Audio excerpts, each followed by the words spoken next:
hantaman baliknya itu yang mempersoalkan ijazah palsu itu udah terbukti. Gus Nur sampai kena 6 tahun. Itu kan dasar. Alhamdulillah saya dituntut 10 tahun oleh jaksa penuntut umum. Allahu Akbar. Insyaallah. Jadi jaksa penuntut umum jaksa penuntut umum sudah melakukan pekerjaannya dengan baik. Pekerjaan dunia nggak apa-apa, itu kan profesi ya.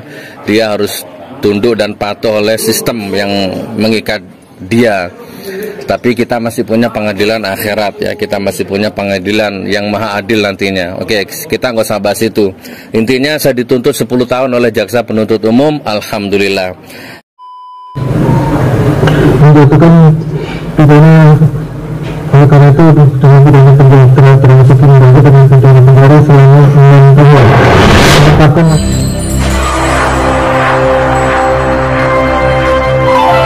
ini kan situasi seperti ini di momentum Syawal ini apa nih rekomendasi imbauan Abang kepada segenap elemen pergerakan, termasuk pada kasus ijazah palsu yang kemarin kan sudah banding, kira-kira dukungan apa yang Abang inginkan pada lanjutannya ketika kasus ini bergulir begitu Bang? Kalau kita menyadari bersama, kita kan tim lawyer ya. Ini kan sebenarnya substansinya bukan kasus hukum, tapi lebih kepada kasus politik.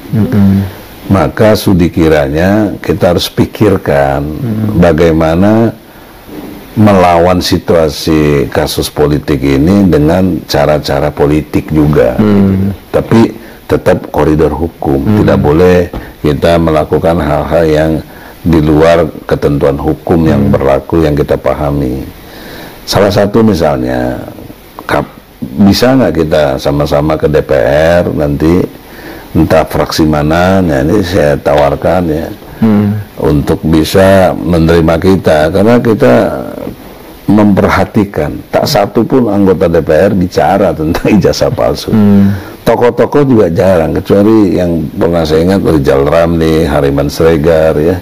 Tapi yang lain-lain yang agak ini safety player semua, nggak ada yang berani.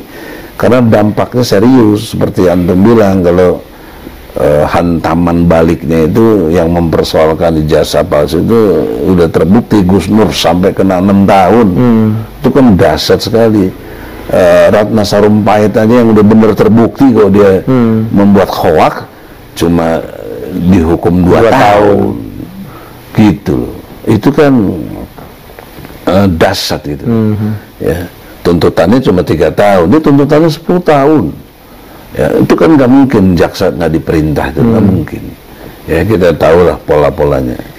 Jadi tawaran gagasannya kita perlu kesepahaman di antara lawyer, karena lawyer kita kan banyak, lebih dari 11 orang ya.